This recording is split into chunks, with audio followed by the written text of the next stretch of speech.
Now, returning to a story we've covered extensively over the past week, the ongoing military lockdown in Indian-administered Kashmir. New Delhi revoked the autonomy of the disputed region on Monday, prompting a stern response from neighbouring Pakistan. Osama bin Javaid joins us now live from Muzaffarabad with the Foreign Minister of Pakistan, Shah Mahmood Qureshi. Thanks, Sami. We are with the Foreign Minister who's just arrived in Muzaffarabad on the Pakistani side of Kashmir, where he is going to be spending Eid with Kashmiris, both who live here and those who've been displaced from the Indian side. Mr. Qureshi, thank you very much for being with us. You've just returned from China as Pakistan's offensive diplomatically continues.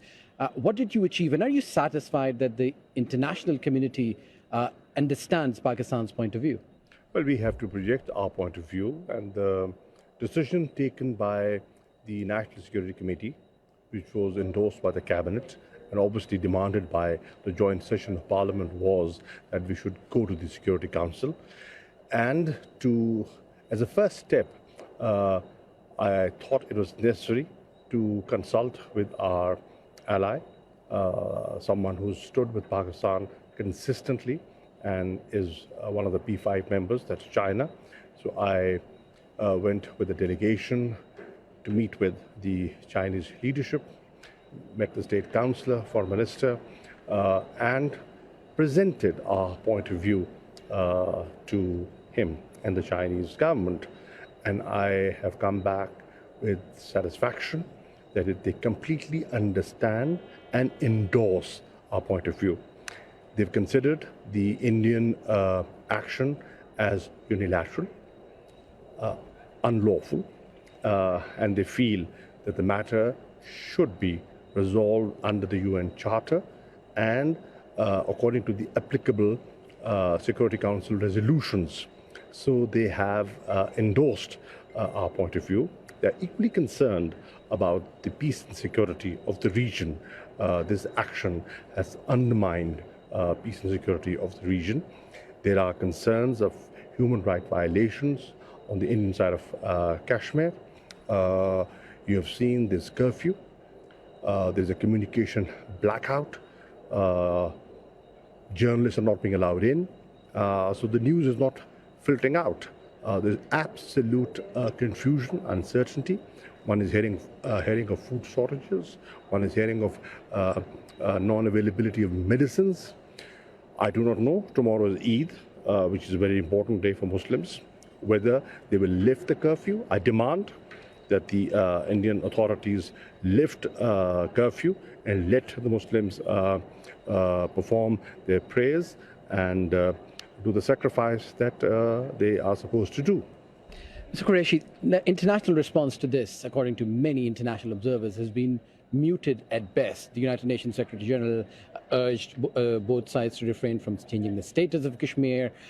The Emirati ambassador went out and said that it is an internal matter for the Indian government. So is the Pakistani government running out of options diplomatically to try and come to some sort of a solution? Not at all. I think the options are just beginning.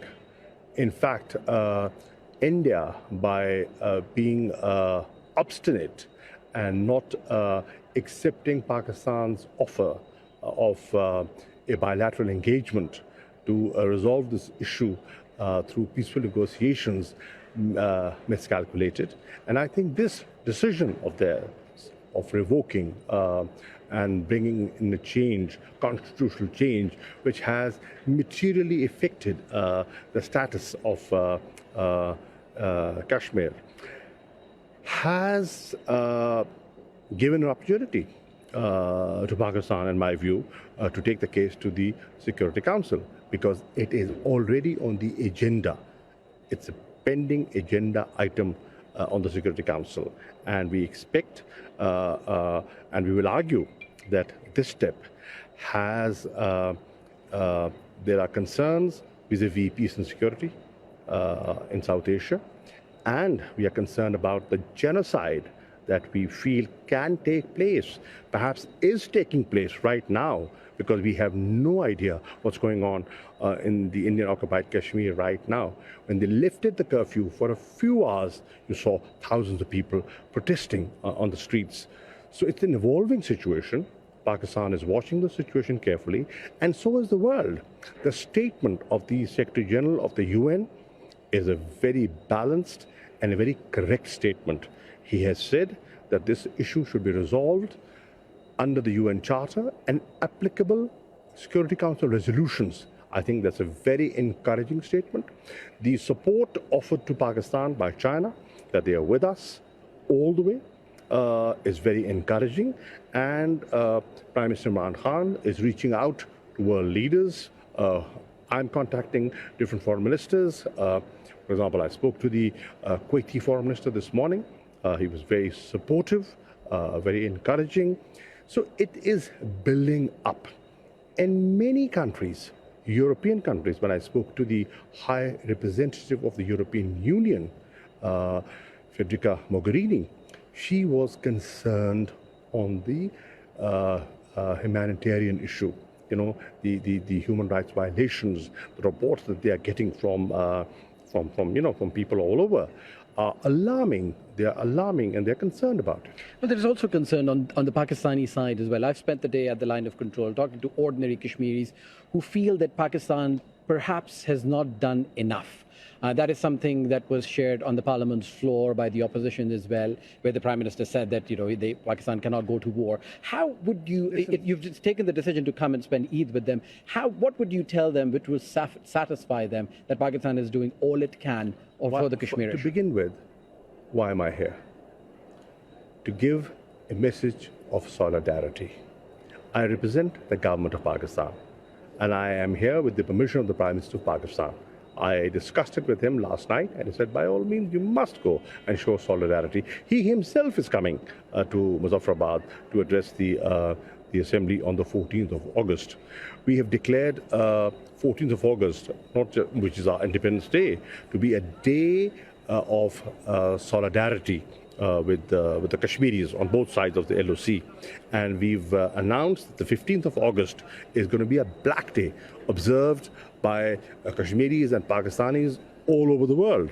In every capital, they will be standing shoulder to shoulder with their Kashmiri brothers and sisters.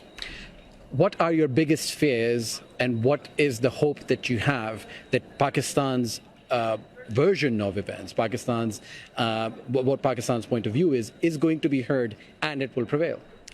My biggest fear is the genocide that can take place on the Indian side of Kashmir. Of which we have no evidence as yet. Well, open up. Open up. You are here. Did anybody stop you? You went to the LOC, you met people, you're interviewing people. Will they allow you there? Why don't you attempt and try, after having been here, go and make a request to the Indian side and let them allow you to go to Srinagar to meet the leadership over there. Will they allow you? I doubt it. So we have nothing to fear, we have nothing to hide, and I think Pakistan has a solid case, and we're going to articulate that case. We're going to put the case in front of the world community, the international community, and we are concerned about the violations that are taking place, because today in India, you have a regime which has a fascist mentality. That Nazi approach that they have is that RSS mentality. This is a political wing of the RSS, and that is of great concern to Pakistan.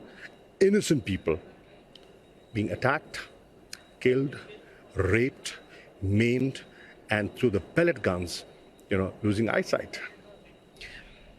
What is your biggest fear? I ask you because the world is watching closely that two nuclear-armed rivals are now in a battle for words, where you've cut off, almost cut off diplomatic relations. You've downgraded to the maximum level. You've cut off trade relations. Who is responsible for that? So, who is responsible for that? My question is there a fear that this could lead to an escalation where it would go to a point of no return? Well, we are fearing that to divert world attention from the atrocities that are being committed in Indian-occupied Kashmir, the Indians might undertake a false flag operation and then twist events and distort events and say, this was cross-border terrorism. The Pulwama 2, that staged drama that they did in February. They would try and create some kind of a situation to divert world attention. And that is why we are saying that on that pretext, they might do something stupid, what they have done already. That was a stupid move in our view. It was a rash move in our view. And we're going to tell the world. It's a responsibility. Yes, you said, yes, there are two nuclear armed states. And we think a war is not a solution. It's mutual suicide. That's never been an option. Our response, even in February, was defensive in nature. We were not aggressive.